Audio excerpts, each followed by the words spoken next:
Hello po muli mga kababayan, nagbabalik po muli ang inyong katambay, si Katambay Manong po, dito po sa Tambayan mga kababayan. Sana po nasa mabuti po tayong kalagayan lahat. Siyempre po, bago po tayo mag-umpisa, magandang araw po muna, tanghali, hapon, gabi, madaling araw po sa atin lahat. Saan man sulok ng bansa o mundo tayo naroon, naway maingatan po tayo mga kababayan. Siyempre po, shoutout po muna mga katambay at maraming salamat po sa mga nagbibigay po sa atin ng biyaya. Maraming salamat po sa inyo. Siyempre po, ito po, sila Jake Yahut ng 4531. Shoutout po, maraming salamat po sa biyaya. At ganun din po kay Gina Ray ng Solid DDS Berlin, Germany. Salamat po sa biyaya. At syempre po kay Kingston 123 ng Hong Kong. Maraming salamat po sa inyo mga kabayan sa mga biyaya niyo pong pinagkakaloob. At syempre po, shoutout na rin po mga kabayan dito po sa ating mga kababayan. Dito po kay Ma'am LB at kay Sir Manny ng North Miami, Florida mga katambay. At syempre po, shoutout na rin po dito kay Ma'am Grace Obet ng California, USA. At syempre po kay Michelle Del Valle ng New Zealand at kay Sarah Nakamura ng Japan, Melencio Bandibas ng Jeddah, Arabia, at siyempre po kay Trojanta 9828 ng Korea. At siyempre po shoutout din po sa mag-sweetheart na kay Sir Aldo at kay Ma'am Janine ng Orlando, Florida. Shoutout po. At mabuhay po kayo mga kabayan. At syempre po, shoutout din po kay Narciso Esteban ng Bulacan. At syempre po kay Reynaldo Pexon. Shoutout po mga kababayan sa inyo.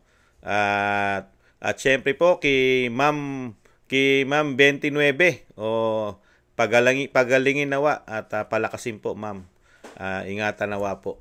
At syempre po sa lahat po ng ating mga kababayan, sa lahat po ng ating subscribers sa buong mundo, sa North America, South America, Middle East, Europa, syempre po sa Australia at sa kasulok-sulukan po ng bansa na meron po tayong kababayang mga Pilipino. Shoutout po sa inyo lahat. At mabuhay po kayo at ingatan po.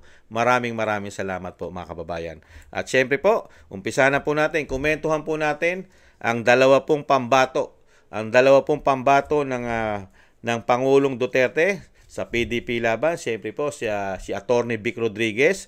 Komentuhan po natin ang kanyang paliwanag at ang kanyang tinuran. Ang sinasabi niya po ay ang kanyang pagiging tapat ay siyempre po ay sa taong bayan mga katambay. At ganoon din po, komentuhan din po natin pahayag ni Attorney Jimmy Bondoc mga katambay. Pakinggan po natin ang dalawang abogado. Ito po, umpisa na po natin. Personally, wala kaming naging problema ni Pangulong Bongbong Marcos nung kami magkasama, even before siya naging presidente, and all the time that I was in Malacanang and serving as executive secretary. Subalit, hindi naman kasi ang loyalty ko sa isang tao eh. I campaigned very hard at lahat ng aking lakas at nalalaman patungkol sa isang matiwasay na kampanya dahil naniwala ako na magsisilbi kami ng tapat sa sambayan ng Pilipino. At pagka hindi na yun yung direksyon, ako ang nahihiya, Cheryl, dahil alam naman din ninyong lahat, with all humility, ako nakaharap eh. Ilang beses akong humarap sa napakaraming tao. Sabi ko sa kanya noon, at ito'y nasa libro ko rin, yung mga alingas-ngas, intrigahan, yung nagmumura sa likod ko, wala namang kaya magmura sa harapan ko eh. Nung nandoon ako sa Malacanang, mga hindi na pagbibigyan, kaya ko yun. Pero hindi ko kakayanin pag ang magmumura na sa akin, yung 31 milyong Pilipino. Ibig sabihin, binigo natin sila. Ayoko. Yan po, napakaganda po paliwanag ni Atty. Vic. Siyempre po, napakaganda kasi ng mga layunin ng kampanya. Pero nung nanalo na po, iba na po naging layunin mga tambay. Kaya hindi po kaya tanggapin po yan ni Atty. Vic, mga tambay. Yung mga kababayan natin na dismayado po nung mga kampanyahan, napakaganda ng mga pinangako, lahat gagawin, babaguhin, lalong-lalo ang kahirapan, lalo ang pagkain. Hindi naman po nangyari, mga kababayan. Ang nangyari, pamumulitika at sagana po yata sa issue ng korupsyon. Ito naman po, sunod po natin si Attorney Jimmy Bondoc. Meron din po namang nagki-criticize na napakarami na raw entertainer sa Senado. Ano po yung sinasabi niyo kapag gano'n? Kasi po, talagang that's their vote eh. Kaya hindi po ako nakikialam sa ganun. Ang boto po ay personal sa isang tao. Sana lang maalala nila na ang isang entertainer po ay wala namang pagbabawal na mag-elevate. At ako po ay nag-aral at nagsilbi po sa PAGCOR for 6 years. So from the administrative to the political and to the legal, marami na rin po akong napag-aralan. Tsaka wala pang singer doon, puro action stars. Sa totoo lang po, puro sa music naman ako. In fact, hindi ko po tinuturing ang sarili ko bilang artista. Pero ganun po pinagsasama-sama sa utak ng tao kaming mga entertainer. Pero ako po ay songwriter. More than anything, I am a songwriter. Yan po mga tambay. Nakita nyo po. Talagang una-una nag-aral siya. Hindi naman po natin minamalit ang mga artista, mga tambay. Di ba? Dahil kung kahit po ba tayo artista, pero kung ang gagawin naman natin paglilingkod, ay hindi po tayo mapupunta ron sa sinasabi nga po natin nangyayari na pang sarili lang po pagka sila na po ay nanalo. Napakarami na po kasi nakita nating artista na talagang tumanda na sila dyan, mga action star, mga kabayan. Halos sa action star, ano po ang napala natin sa kanila? May mga nakulong pa dyan. Nakulong pa nga iba eh. Yung action star, di ba napagkukulong pa? Dahil sangkot sa issue ng korupsyon nung panahon po ng PEDAP. Di ba? Hindi ba napansin? Kaya po, ang sinasabi po natin, hindi naman po masama na ikaw maging politiko, na ikaw artista. Kahit ka ba artista, kahit ka nga hindi artista pangkaraniwang tao ka lang Kung magtatrabaho ka ng tama at maglilingkod ka ng buong puso mo, nang hindi mo lahaluan ng pandarambong, pagnanakaw, di ba? At protektahan lang ang iyong buong pamilya at ang iyong buong kayamanan gusto mo mapunta na sa iyo. Pera ng taong bayan, korupsyon, di ba? Diyan po sumasama. Kahit naman po hindi artista Basta nagpakasama ka sa politika, kahit hindi ka artista. Di po ba? May involved. Kasi karamihan po ngayon nai-involve sa korupsyon Dahil nakita naman po natin ngayon ang issue ng 3 taon, korupsyon, pamumulitika. At nakita naman po natin ang credential din ni Attorney Jimmy Bondoc. Kahit sabihin po natin na siya ay songwriter, naglingkod na rin po siya sa gobyerno nung panahon po ni dating Pangulong Duterte. At sa kabila nun, tinutukan niya rin po ang kanyang pag-aaral. Sa kabila na siya po ay tapos na ng kolehiyo, pero, nag-aral pa rin siya ng pagiging abugasya. Para po dito sa sinasabi po, kung papasukin niya, katulad dito, papasukin niya rin po ang politika, kailangan handang-handa po siya. Handang-handa. Kaya hindi po natin matatawaran din po ang kakayahan ng isang Jimmy Bondoc, isang abogado, Attorney Jimmy Bondoc, na malaki po ang magagawa niya po sa ating bansa. Dahil po, unang-una, yung kanyang profesyon ay tamang-tama naman po sa paggawa ng batas. Di ba? Pero hindi naman natin minamaliit ang mga artista kahit hindi abogado. Kasi pwede ka naman mag-hire. Pwede kang kumuha ng abogado mo riyan. Di ba? Dahil karapatan naman po ng mga senador na magkaroon po sila mga legal counsel nila o mga makakasama nila sa paggawa ng batas. Sumasama lang ang mga artista pag na-involve na sa pagpapayaman, pang sariling interes, hindi na interest ng mga Pilipino ang nangyayari. Kasi yan ang nakikita natin Di ba? Nagsitanda na dyan yung mga artista. Hindi po natin nakita na interest ng mga Pilipino ang inuuna nila. Ang napagkikita lang po natin sa kanila, real talk, interest lang po nila. Nagsiyama na po sila. Nagsirami na po ang kanilang mga mansyon yata. Nagsirami na rin po yata ang kanilang mga bahay sa ibang bansa. At nagsirami po at dumami yata ang kanilang mga kayamanan. Doon po sumasama. Pagka ang pamumulitika, sinamahan mo ng isang damukal na korupsyon. Di ba? Kapangyarihan. Kaya nga sinasabi nga natin, mga kabayan, tama na. Tama na yon. Tapos na. Tapusin na natin sila. Huwag na natin silang pagbigyan. Napakarami na po natin beses na pinagbigyan sila. Tumanda na sila riyan. Wala naman po nangyari. Puro pangako. Di ba? Puro promise. Kaya po rito, subukan naman po natin. Napakabilis lang po ng panahon, mga kababayan. Nakita na po natin manungkulan itong mga ito. Nanungkulan na po karamihan dito. May mga mayor pa riyan. Tumakbo senador ngayon. Di ba? Naging mga artista, dati na artista yan yung mga nahandyan. Di ba? Sino-sino po ba yung mga artista nahandyan? Di ba? Tumatakbo ngayon si Lapid. Di ba? Sino pa?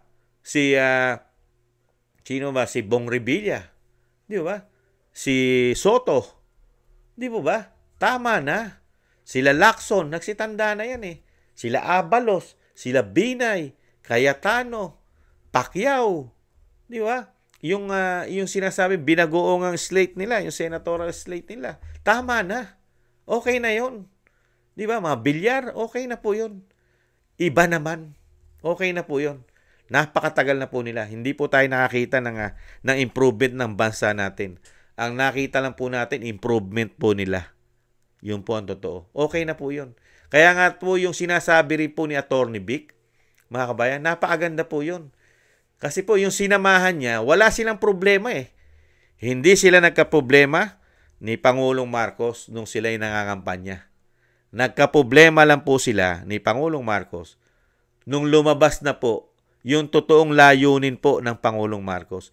Lahat po pala ng kinampanya niya, lahat po pala ng kanyang mga promises nung kampanyahan, hindi po pala ito matutupad. Iba po. Di ba? Unang-una, ano po sinabi? Napakarami po. Itutuloy ang mga proyekto ng dating Pangulong Duterte. Itutuloy ang pagsugpo sa NPA. Itutuloy ang pagsugpo sa krimen. Itutuloy ang pagsugpo, paglaban sa droga, war on drugs. Di ba? Nangyari po ba? Wala.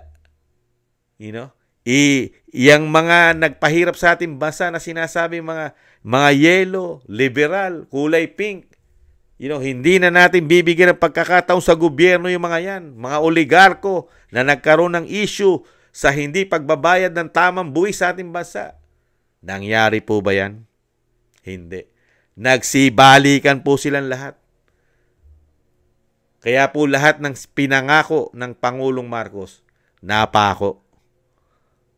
Magugustuhan po ba ng isang Atty. Vic yung galit ng mga Pilipino? Na dismaya. Dismayado ang mga Pilipino ng 3 taon. Ngayon, nangangampanya na naman sila, mga kabayan. Nangangampanya na naman. Sinusuyod nila ang buong Pilipinas. Dala-dala ang ayuda, pera ng bayan. Ipinamimigay ang pera ng bayan, ayuda. Pero yung pinangako nung nangampanya, mababang bilihin, mababang gastusin, mababang krimen, mababang shabu, droga sa ating bansa, pabababain. Pero lumala.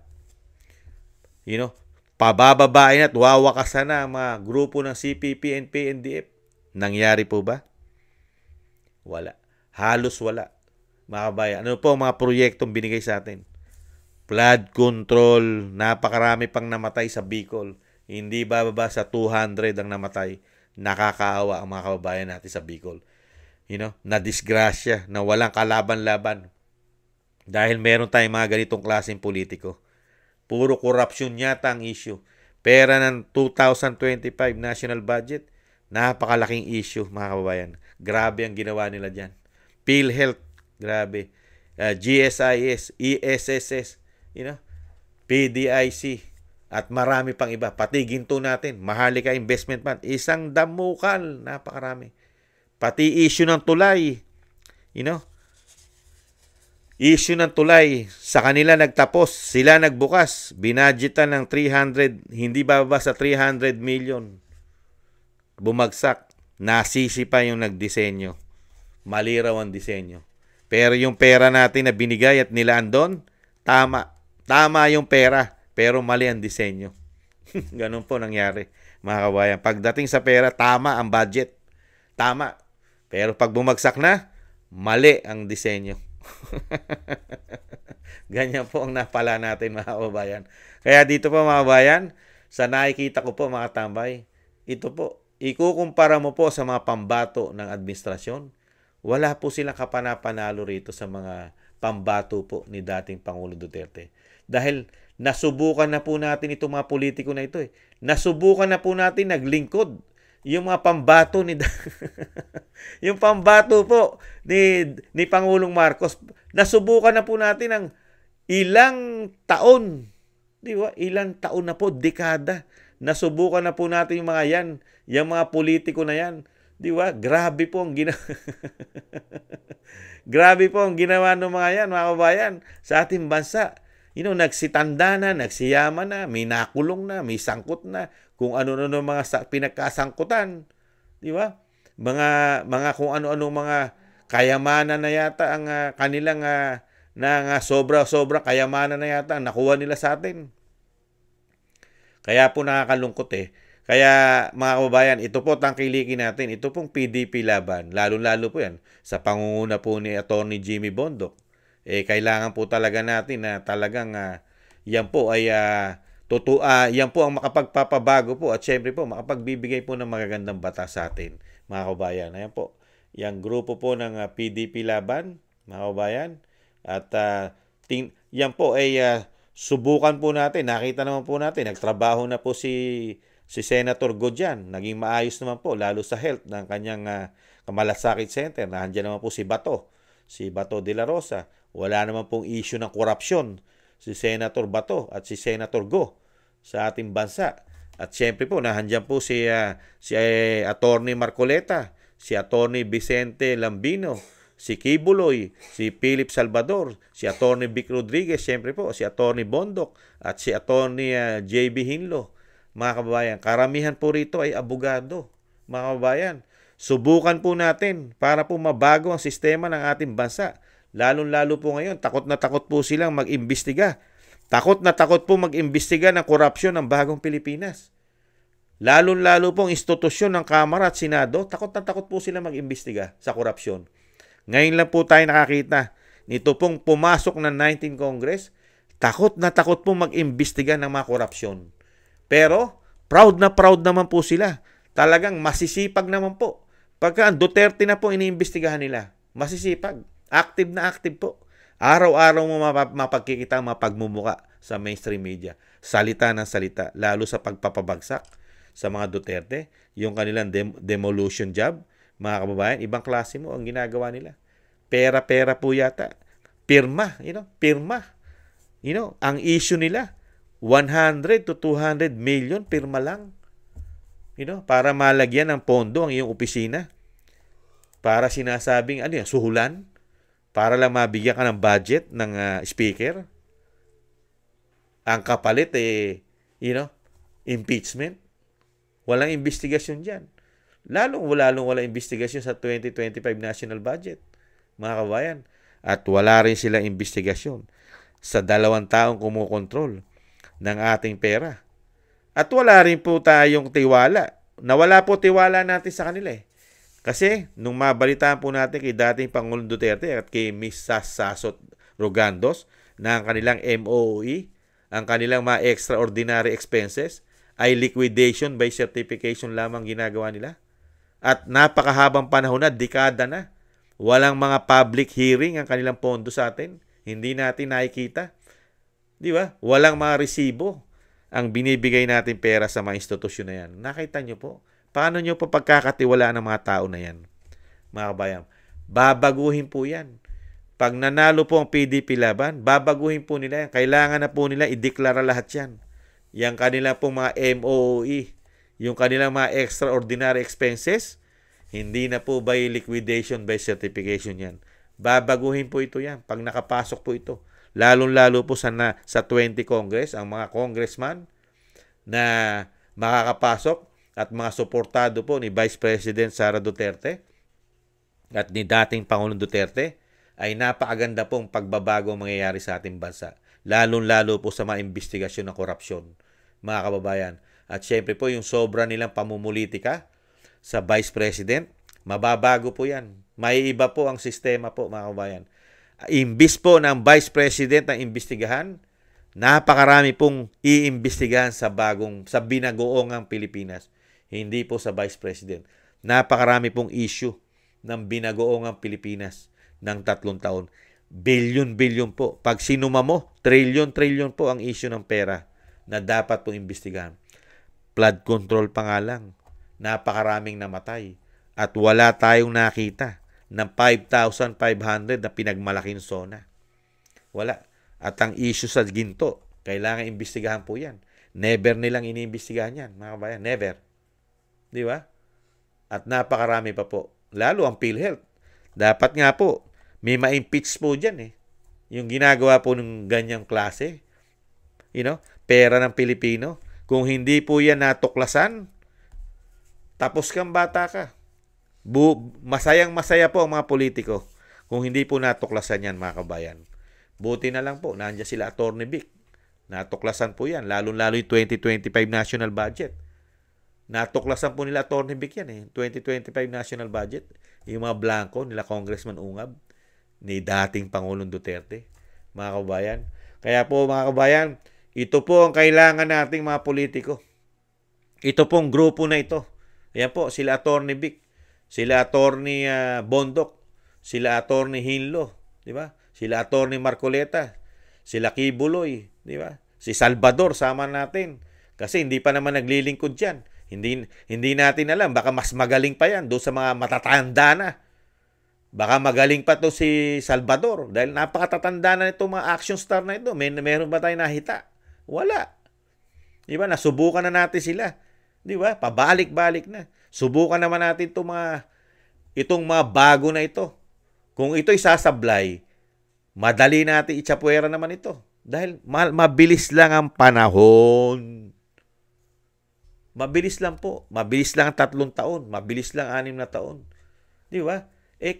Subok na natin sila eh. Subok na natin. Huwag na nating subukang muli ang subok na natin. Alam na natin ang mga karakas nila. Di ba? Kasi si De La Rosa po, mga kabayan, Go, Marcoleta, Lambino, Kibuloy, Salvador, Rodriguez, siyempre Bondok, Hinlo, mga katambay. Yan po ang tangkilikin natin. At siyempre po, nakita naman po natin, karamihan po dyan, majority po dyan, yung mga abogado, mga kabayan. At siyempre po, hindi naman po yan i-endorso ng dating Pangulong Duterte kung hindi po yan maglilingkod ng tama, mga kabayan. Kasi, iyan po, ang una kasing mapapahiya dyan. Di ba? Ang unang mapapahiya dyan, pag hindi naglingkod ng tama sa atin yan, Pangulong Duterte, ang dating Pangulo. Kaya po, mas kilala ni dating Pangulong Duterte yan at ni Vice President Sara Duterte na makakatulong po yan sa ating bansa. Kaya po inendorso niya yan. Yang mga yan. Hindi po katulad nung sa kabila, sa binagoongan. Mga kabayan, nakita po natin doon. Puro nagpapayaman po yata yun. Puro may history pa ng mga pagnanakaw. Yung iba, nakulong pa. Di ba? Yung iba, may sangkot pa. Pati custom ginagamit. Mga nag-i-smuggler yata at hindi yata nagbabayad ng buwis. Nagpapalusot ng mga simento. May mga issue yan eh. Di ba? Yung iba naman, may issue sa lupa. Yung iba naman, may issue sa droga. Yung iba naman, may issue ng pag-aaway dahil sa kasakiman, sa kapangyarihan. Sakim sa kapangyarihan, pati pamilya nag-aaway-away dahil sa kapangyarihan. Ganyan po mga history doon. Issue ng droga, issue ng korupsyon, issue ng pamilya, mga kabayan. Puro ganun ang issue nila. Kaya, sanay naman po tayong mag-inidoro, mga tambay. Gamitin na naman po natin. Kasi ngayon, mas nakita po natin ang karakas nila. Nagsama-sama na po kasi ngayon eh. Nagsama-sama na po ang kulay pink, kulay dilaw, kulay pula. At kasama pa po ang CPP, NP, NDF yata. Ang grupo ng Makabayang Black. Karamihan ng mainstream media, hindi naman lahat. At napakaraming social media. At syempre po, mga oligarko. Nagsama-sama po sila. Kaya nahayag po sila ngayon eh. Nahayag. Iisa po pala silang kalikaw. Yung kalikaw ng bituka nila, iisa pala. Sila pala yan. Kaya nahayag po sila sa atin lahat eh.